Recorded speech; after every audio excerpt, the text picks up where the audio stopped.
So hello everyone, मेरे सामने यशस्वी सिंह हैं और ये हरिद्वार से हैं और इन्होंने अपने जर्नी में इनका पूरी नीट की जर्नी जो रही है वो लगभग 2 साल की रही है। 12th के साथ इन्होंने जब नीट दिया तो अच्छा स्कोर नहीं किया। कितना किया वो इन्हीं से सुनेंगे। शायद प्रिपेयर्ड नहीं थी और प्लान्ड नहीं था। And then she planned in a good way, but वो कोविड चल रहा था। प्लान के हिसाब से इनके मार्क्स आए लेकिन थोड़े कम रह गए, क्योंकि जिस स्टेट में ये है, उत्तराखंड स्टेट, वहां का कट ऑफ बहुत ऊपर नहीं जाता है। And she missed with few marks only. उसके बाद फिर इन्होंने, इनका यूपी डोमिसाइल भी है, तो यूपी से हैं और उत्तराखंड में इन्होंने स्टडी की है। तो इस साल इन्होंने काफ़ी अच्छा किया। ये हमारे यहाँ रैंक इनरिचमेंट बैच में आई थी और ये थोड़े से डिलेमा में भी थी, डिसाइड भी नहीं कर पा रही थी कि क्या करें, जाएं या घर से पढ़ें। इस तरह से एक आम तौर पे बच्चों के बीच में रहती है बातें कि क्या करें क्या ना करें। तो फिर अल्टीमेटली इन्होंने बात की, डिसाइड किया और रिजल्ट बहुत अच्छा आया है।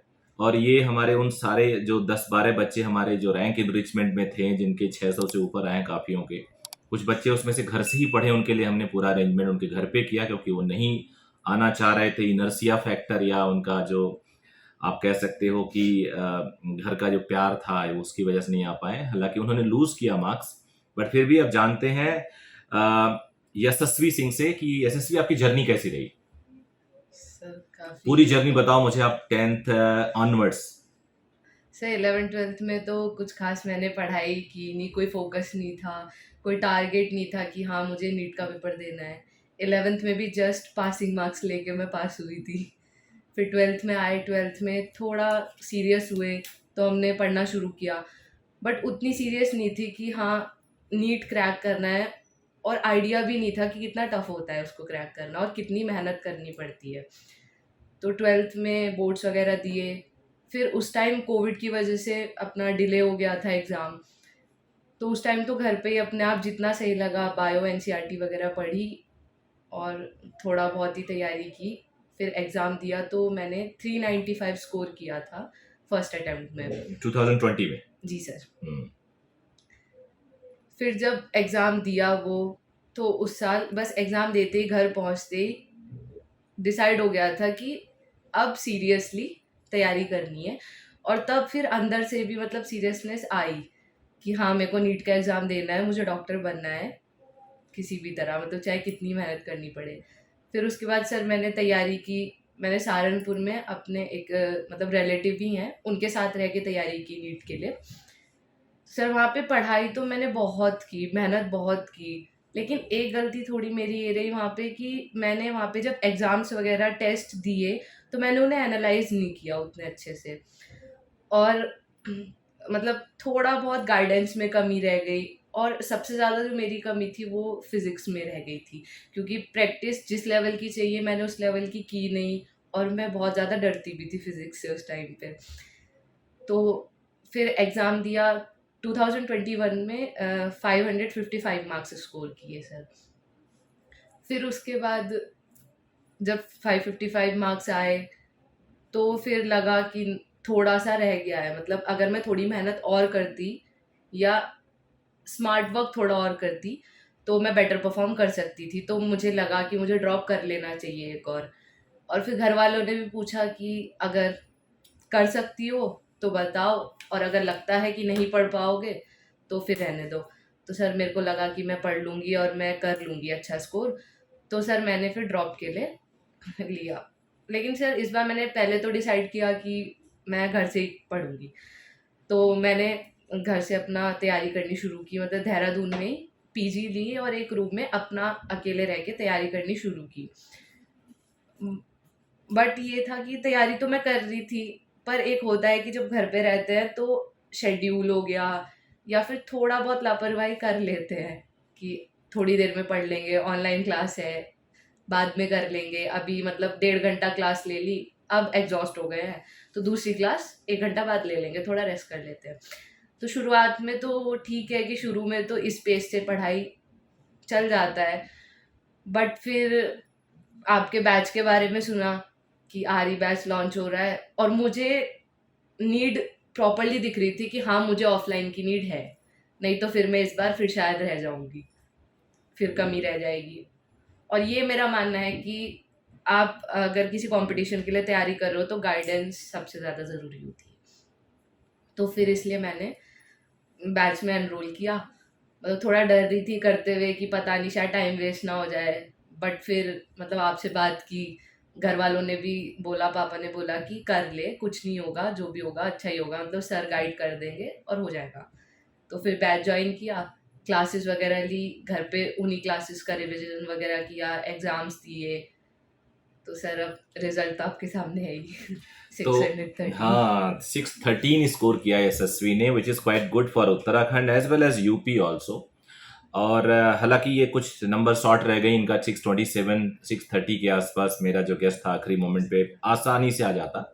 इसके ऊपर भी आ सकता है, लेकिन आपको पता ही है जैसे सबके साथ होता है, इनके साथ भी हुआ।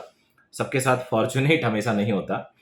तो आप एक जो मुझे आपके बातों से निकल के आया, ये बात लगी, और वो मुझे लगता है सभी बच्चों को भी जानना चाहिए कि जो स्टूडेंट 11वीं में बड़ी मुश्किल से पास हुआ और वो आज एक डॉक्टर बनने जा रहा है, इसका मतलब हुआ बड़ा क्लियरली कि अगर आप लोग थोड़ा सा पैशनेट होके जी सर। पढ़ें, तो अगर आपका बीच में कहीं कुछ एकेडमिकली आप डाउन हैं या बहुत अच्छा नहीं परफॉर्म कर पा रहे हैं या स्कूलिंग आपकी अच्छी नहीं है, तो आड़े हाथे नहीं आती। मतलब वो आपके रास्ते में रुकावट नहीं आता, आप सर आगे कर ओवरकम सकते कर हो। सकते हैं, आराम से कर सकते हैं। तो ये जो बहुत सारे बच्चे नेगेटिव हो जाते हैं कि मेरा तो स्कूलिंग परफॉर्मेंस अच्छी नहीं है या मैं नहीं कर सकता, या कई सो कॉल्ड एकेडमिशियन है वो कहते हैं नहीं यार, ये तो जब स्कूल नहीं कर पा रहा है तो 18 लाख 19 लाख बच्चों में कैसे कम्पीट करेगा। रिजल्ट आपके सामने है, इन्होंने 617 स्कोर किया। आपकी ऑल इंडिया रैंक कितनी है? सर 15,185। 15,185, यानी 18,80,000 में इन्होंने 15,100 कुछ रैंक स्कोर किया। तो सोचो 18.5 लाख लोगों को पीछे छोड़ा, और ये वो बच्चा है जो 11वीं में मुश्किल से पास हुआ अपने जी स्कूल सर। में, और 12वीं भी ठीक ठाक गया। 2020 में इनके 395 आए, विच इज समहाउ काफी बच्चे इस पे डिमोरलाइज हो जाते हैं। फिर अगले साल इन्होंने 555 स्कोर किया, and then I am sure इनका जो मार्क्स आया है इनके डिटर्मिनेशन की वजह से ही आया है, और ऑफ कोर्स फैमिली सपोर्ट तो होता ही है। एक एसएसबी आजकल ना बड़ा मिसगाइड होते हैं बच्चे। वो उनको लगता है कि 1 साल 2 साल अगर वो ड्रॉप कर लेते हैं तो उन्हें लगता है दे नो एवरीथिंग, और ये मैं पर्सनली कह भी नहीं सकता, बिकॉज सबको राय नहीं दिया जा सकता आज के टाइम में, सब बड़े समझदार हो गए हैं। आप कुछ भी राय दो तो उन्हें लगता है इनका कुछ अपना पर्सनल इंटरेस्ट है इसमें। तो आप क्या राय दोगे उन बच्चों को जो ड्रॉप करके स्टडी कर रहे हैं, क्योंकि ऐसा ऐसे ऐसे नंबर बहुत है, तो आपका क्या उसमें व्यू है? सर मेरा व्यू तो यही है कि अगर आपका सिलेक्शन नहीं हो रहा है तो कहीं ना कहीं तो कुछ चीज़ छूट रही है, ये तो 100% है। मतलब कुछ लोग लक फैक्टर भी मानते हैं, बट सर वो बहुत बाद में आता है। अगर नंबर कम है तो आपने या तो पढ़ने में गलती की, या फिर कंटेंट सही नहीं पढ़ा, जो पढ़ना चाहिए था वो नहीं पढ़ा, बाकी चीज़ें पढ़ते रहे आप, या फिर कहीं प्रैक्टिस में कमी रही होगी। क्योंकि सर पढ़ाई तो मैंने भी फर्स्ट ड्रॉप में बहुत की थी, लेकिन मैंने ये चीज़ रियलाइज़ की कि गलत वे में की थी थोड़ा। मतलब फिजिक्स तो बहुत ही गलत वे में चली गई थी, अगर मैं उतनी मेहनत सही जगह पे करती तो मैं शायद लास्ट ईयर ही सेलेक्ट हो जाती। ये चीज़ सर बहुत होती है कि बच्चे जब ड्रॉप करते हैं तो उनको लगता है कि यार मैंने तो सारा पढ़ लिया और मुझे तो अब सब आता है। लेकिन ऐसा मतलब बहुत ही गलत माइंडसेट होता है उनका कि हाँ उनको सब आता है। क्योंकि सर क्या होता है कि कई बार हम एक ही चीज़ पढ़ रहे हैं तो वो हमें याद तो हो जाती है, लेकिन कई बार होता है कि हम एक ही चीज़ को बार बार पढ़ते हैं तो उसके व्यूज़ बहुत नए आते हैं। अगर मैं एनसीईआरटी पढ़ रही हूँ बायो की, मैंने फर्स्ट टाइम पढ़ी, अगर मैं दोबारा उसको ये सोच के पढ़ूंगी कि मैंने तो पढ़ रखी है, तो मुझे कुछ नया नहीं मिलेगा। यस, लेकिन यस। अगर मैं ये सोच के पढ़ूं कि यार नंबर नहीं आए, कुछ कमी रही होगी हमेशा, तो फिर क्या है कि एक ही लाइन के बहुत सारे मतलब निकल जाते हैं, हर चीज़ नए वे में दिखाई देने लग जाती है, और कोई लाइन जो मुझे पिछले साल समझ नहीं आई थी वो मुझे इस तरह समझ आती है कि मतलब एकदम हमेशा के लिए याद हो गई। तो सर ये चीज़ तो है कि मतलब आप अगर इस माइंडसेट से पढ़ोगे कि मुझे सब आता है तो ग्रो नहीं कर सकते, बहुत टफ है। लेकिन अगर इस माइंडसेट से पढ़ेंगे बच्चे कि हाँ मतलब मेरा सिलेक्शन नहीं हुआ, कुछ कमी रही होगी, अब मुझे नया सीखना है, जो रह गया वो मुझे सीखना है, तो ज़ीरो से ही शुरू करेंगे फिर से, तो सर 100% सक्सेस तो मिलेगी। ये एक देखो कितनी बढ़िया बात निकल के आई, और शायद एसएससी को भी नहीं पता होगा उन्होंने क्या बोल दिया। इसलिए मैं कहता हूँ सारे स्टूडेंट से, जो सिलेक्टेड बच्चे होते हैं उनसे अगर बात किया जाए तो कुछ ना कुछ तो इम्पोर्टेंट निकल के आती है। यशस्वी सेट की कई बार हम कोई एनसीईआरटी बुक पढ़ते हैं हम्म, और हम ये सोच के पढ़ें कि हमें तो आता है, रिवाइज कर रहे हैं तो कुछ नई चीज़ नहीं दिखती। लेकिन अगर हम ये सोच के पढ़ें कि यार पिछले साल भी हमने ढंग से पढ़ा था, मेरा सिलेक्शन नहीं हुआ, क्वेश्चन यहीं से आते हैं तो कुछ तो कमी रह गई होगी, उसको अगर सोच के पढ़ो तो शायद आपको उसकी और मीनिंग समझ में आएगी और एक ही लाइन से कई क्वेश्चंस आपके दिमाग में आ सकते हैं, इससे इससे क्वेश्चंस हो सकता है और उसका ये आंसर हो सकता है। And that is the best part of preparation. और रियलाइजेशन ये तब होता है जब आप गलतियां करते हो। शुरू में आपको नहीं लगता, आपको लगता है कि आप सब कुछ ठीक ठाक कर रहे हो, but most of the time बाद में रियलाइज होता है कि आपने ठीक ठाक नहीं किया, आपने तो गलती कर दी। मैं भी अपने कई वीडियो में बोलता हूँ कि कई बार हम सोच के चलते हैं, सेल्फ स्टडी करते हैं कि हमारी सिलेक्शन हो जाएगा, लेकिन शायद सिलेक्शन तो हो जाता है लेकिन वो रैंक वो आपकी डिजर्वेंस नहीं आती जो आनी चाहिए। इस स्टेज पे तो एक एक नंबर मैटर करता है। तो एसएसबी अब आप कहाँ पे कॉलेज लेने की सोच रहे हैं? यूपी कोटा से लेने की सोच रहे हैं या उत्तराखंड से?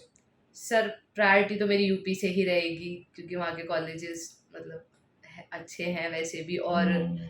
यूपी अपने में एक स्टेट वो है। बाकी सर काउंसलिंग में जहाँ अलॉट हो जाए अच्छा कॉलेज। हाँ, तो अब एसएसबी का प्लान ये है कि कुछ यूपी और उत्तराखंड को पैरेलली ये एक्सप्लोर करेंगी। Whatever she gets in a best possible way तो वो वहाँ पे जाएंगे। अभी इन्होंने ऑप्शन ओपन रखा है, तो ये एक अच्छी अच्छी स्ट्रैटेजी है एसएसबी, मुझे लग रहा है। एसएसबी, आपके पेरेंट का क्या बिलीव था कि इस बार आपका सिलेक्शन हो जाएगा या वो थोड़े डाउट में थे? सर इस बार उनको लग रहा था, क्योंकि जिस तरह मैं पढ़ाई कर रही थी, और हम्म। इस बार उनको मेरे चेहरे पे कॉन्फिडेंस भी दिख रहा था थोड़ा, कि हाँ मतलब लास्ट ईयर सर क्या हुआ था कि मैं तैयारी तो करके गई थी, बट जब मैं एग्ज़ाम देने गई थी तो मैं बहुत ज़्यादा पैनिक हो गई थी। तो इस चक्कर में मैंने सब गड़बड़ कर दी वहाँ पे, मतलब जो सही कर सकती थी वो भी गलत कर आई। लेकिन इस बार जब मैं मतलब एग्ज़ाम के दिन जब सुबह पापा ने मेरे से बात की, सबने मेरे से ऑल द बेस्ट और ऐसे बोला, तो सबने बोला कि नहीं इस बार मतलब उसके चेहरे पे दिख रहा है कि हाँ वो तैयारी करके जा रही है कॉन्फिडेंस में। तो इसलिए सर फिर लग रहा था उनको कि हो आखिरी जाएगा। में आप जो यहाँ टेस्ट दे रहे थे तो मुझे उसमें भी आप कॉन्फिडेंट दिखते थे, तो यहाँ पे कैसे कंपटीशन, किस बच्चे से, नाम मत लेना, एक आध तो श्रीन आपके बैच में थी जी जिसका सर। इंटरव्यू काफी फेमस हुआ है, 75,000 व्यू से ऊपर व्यू आ चुके हैं उसके। जी सर। तो आप कैसे लेते थे आपस में डिस्कस करके? क्योंकि मुझे दिखता था कि आप ऑलमोस्ट रोज आते थे यहाँ पे, एक भी दिन आपने क्लास शायद मिस नहीं की, एक आध आपके फ्रेंड लोगों ने मिस किया। उसको कैसे लिया आपने? टेस्ट किस तरह आपको हेल्प किया आखिरी मोमेंट पे? सर हमने तो ये स्ट्रैटेजी बना ली थी कि 1 से 4 जैसे भी हमारा टेस्ट होता था, टेस्ट दिया। टेस्ट दे के सर फिर हम लोग अपना एक रूम अपना अलॉट किया हुआ था, वहाँ पर जाकर बैठते थे। पहले आंसर की लगाते थे और फिर देखते थे कि सर जितने भी क्वेश्चंस गलत हो रहे हैं, तो उसमें से मतलब कैटेगराइज़ कर लेते थे कि इसमें सिली मिस्टेक हुई है, इसमें लॉजिकल मिस्टेक है, इसमें मुझे याद नहीं था। तो सर उसमें फिर उसी हिसाब से कि जो याद नहीं था उसको याद करना है, जिसमें सिली मिस्टेक हुई उसको थोड़ा और केयरफुली ध्यान रखना है। कई बार होता था कि कोई क्वेश्चन ही नहीं समझ आया कि इसमें पूछा क्या था और हम कुछ और कराए, तो सर फिर वो टीचर्स वगैरह से डाउट लेते थे। ये सारा काम करके मतलब सर अराउंड 1-1.5 आवर हमको लग जाता था इस काम में। ये सब करके सर तब फिर हम लोग अपना रूम वगैरह में वापस जाते थे और जाके फिर वो चीज़ पढ़ते थे। तो क्लियर हो गया होगा सिलेक्शन कैसे होता है। ये टेस्ट देती थी, उसके बाद इंस्टीट्यूट में ही रुकती थी अगले 1-1.5 घंटे, 1-2 बच्चों के साथ इनका ग्रुप था, और ये पूरे पेपर को 180 क्वेश्चन प्लस 20 क्वेश्चन, 200 क्वेश्चन को एनालाइज करती थी। फिर जितने भी मिस्टेक्स होते थे उनको 2-3 कैटेगरी में डिवाइड करती थी। सिली मिस्टेक हुआ, लॉजिकल मिस्टेक हुआ, या इसको हमने पढ़ा ही नहीं आज तक, इन 3 कैटेगरी को करके फिर उसको वहीं पे क्लियर करती थी। अगर उसमें से अपने आप क्लियर नहीं होता तो टीचर के पास आती थी। And then after finishing all the things, even अगर टेस्ट पेपर में गलती है उसके आंसर में, तो टीचर को बताती कि भाई सर ये गलत लग रहा है हमें, फिर टीचर से कंफर्म करती, फिर ये जाती थी। और मैक्सिमम बच्चे क्या करते हैं, टेस्ट पेपर दिया, आधे से ज्यादा तो आंसर भी नहीं देखते हैं, वो सोचते हैं कि चलो जो रिजल्ट आएगा वो देख लेंगे। कुछ आंसर देखते हैं बट रियलाइज नहीं करते, कुछ रियलाइज करते हैं लेकिन उसको दूर नहीं करते वहीं पे, और जो रियलाइज करते हैं आंसर देखते हैं उसको दूर भी करते हैं, वो सेलेक्ट होते हैं। सर की तो यही है हाँ, की यही सिलेक्शन है की। और होना भी यही चाहिए, इनफैक्ट टेस्ट होता ही इसीलिए। तो जी सर। कैसे अपने आप को बेनिफिट कर पाई, और क्या कुछ मलाल रह गया, कुछ और बढ़ सकते थे नंबर? सर थोड़ा सा मुझे रहा, क्योंकि मतलब पढ़ाई में नहीं रहा मुझे कुछ भी, बट हाँ, जब एग्ज़ाम अटेम्प्ट किया मैंने वहाँ पे, उसमें थोड़ा-सा मेरे को अपने ऊपर वो था, क्योंकि सर मैंने बायो में एक क्वेश्चन बहुत ही सिली मिस्टेक से गलत किया है। ओहो। मतलब मैंने वो क्वेश्चन पढ़ा और मैंने बहुत कॉन्फिडेंस से उसका आंसर लगाया, और जब मैंने घर आके आंसर की देखी, फिर मुझे रियलाइज़ हुआ कि मैं वो दोनों वर्ड्स को जस्ट अपोज़िट समझ रही थी वहाँ पर। ओहो। तो सर उसका मेरे को लगा बायो में, और बाकी सर फिज़िक्स में थोड़ा मुझे लगा कि मैं मतलब आराम से स्कोर कर सकती थी 20-30 मार्क्स आराम से और ज़्यादा, बट थोड़ा मेरा वहाँ पे टाइमिंग का थोड़ा हो गया। तो मतलब मुझे अराउंड 20 मार्क्स का मुझे था कि मेरे और आ सकते थे बड़े आराम से। यशस्वी को फिजिक्स मैंने और मेरे यहाँ से एक सर हैं, सीनियर टीचर हैं, उन्होंने पढ़ाया था। तो हमें ये हमेशा बिलीव होता था कि इसका फिजिक्स सबसे अच्छा है, और आज मैं जाके सरप्राइज हूँ, इसका फिजिक्स सबसे पहला और सबसे डर हुआ करता था। She was very good in physics, and उन्होंने जो गलतियाँ की है, मे बी वो मेंटल ब्लॉकेज जो शुरू का था वो इनको करवा दिया, but she was very good. Almost सारे आंसर देना क्लास में, परफॉर्मेंस इनका वन ऑफ द बेस्ट था। तो एक ओवरऑल अच्छा लगता था मुझे इनके बैच में पढ़ा के, और इनका बैच बड़ा सिमिलर काइंड ऑफ स्टूडेंट्स का था। तो एक बढ़िया, एक जिसे कह सकते हो कॉम्पिटिटिव बैच था, जिसके जिसके टेस्ट के लिए फाइट होती थी, उसके नंबर कैसे ज़्यादा आ गए, मेरे कैसे रह गए। जलन भी होती थी इनको किसी किसी बच्चों के साथ, मुझे पता है और मैं बता नहीं सकता यहाँ पे। तो ये हालांकि पॉजिटिव जलन थी, ऐसा नहीं था कि उसको हम उसकी टांग खींच दिए। एक आखिरी क्वेश्चन आपसे पूछूंगा यशस्वी कि ड्रॉप कितना लेना चाहिए, क्या है आपका रिव्यू है इस पे? आजकल बड़ा चर्चा है कि 1 drop, 2 drop, 5 drop, 6 drop, 7 drop, कितने ड्रॉप होने चाहिए? सर ड्रॉप का तो ये है कि जो बच्चा तैयारी कर रहा है, वैसे तो वो कम्प्लीटली उस पे और उसकी फैमिली पे डिपेंड करता है। अगर आपके अंदर डिटर्मिनेशन है, डेडिकेशन है, और आपको लगता है कि आप तैयारी कर सकते हो और आप करोगे भी, मतलब आप कोई लापरवाही नहीं रखोगे, और आपको है कि बस हाँ मुझे तो क्लियर करना ही है, चाहे मुझे कितनी ही मेहनत करनी पड़े, तो फिर तो सर आप 4 ड्रॉप तक भी जा ही सकते हो, ऐसी कोई प्रॉब्लम नहीं है। बट हाँ, ये है कि अगर आपको मान लो आपने फर्स्ट ड्रॉप लिया और आपको फिर लगता है कि यार मेरे से नहीं हो पाएगा, मेरे बस की नहीं है, या फिर मुझे और नहीं पढ़ना, मैं एग्जॉस्ट हो चुकी हूँ या हो चुका हूँ, तो सर फिर तो मैं कहूँगी कि आप एक भी ड्रॉप मत लो, क्योंकि सर फिर वो वेस्टेज ऑफ टाइम, क्योंकि एज भी फिर बढ़ती जाती है, और ऐसा तो है नहीं सर, फील्ड तो और भी हैं, अगर आपको करना है तो कहीं और भी जा सकते हैं। सर ड्रॉप का तो यही है कि अगर आपकी फैमिली सपोर्ट कर रही है और आप अपने अंदर से चाहते हो कि हाँ मुझे ड्रॉप लेके पढ़ना है, तब तो सर फिर you can go for drops like 1 2 3। But हाँ ये है कि सर बहुत ज़्यादा ड्रॉप थोड़ा मतलब 5th के बाद थोड़ा सोच समझ के लेने चाहिए। तो सर ड्रॉप का तो परफेक्टली, थोड़ा बिल्कुल अच्छा लगा। और यशस्वी, आपको all the very best. College लीजिएगा तो एक सेल्फी भेजिएगा, कम्युनिटी पोस्ट में हम लोग डालेंगे। और ये यशस्वी के बारे में यही है कि हमेशा खुश रहती थी। ये हमारे केमिस्ट्री वाले सर हमेशा मजाक उड़ाते थे, शी इज ऑलवेज हैप्पी, कुछ भी नंबर खराब आए तब भी खुश रहती थी यशस्वी, नंबर अच्छे आए तो भी खुश रहती थी। आज यशस्वी हमारे यहाँ आई तो सीढ़ियों पे इनको अपना फोटो दिख गया। So thank you everyone for watching. आप कमेंट करके जरूर बताइएगा यशस्वी का कैसा आपको लगा इंटरव्यू, अगर आप यहाँ तक पूरा इंटरव्यू देख पाए हैं तो। So all the best. Thank you sir.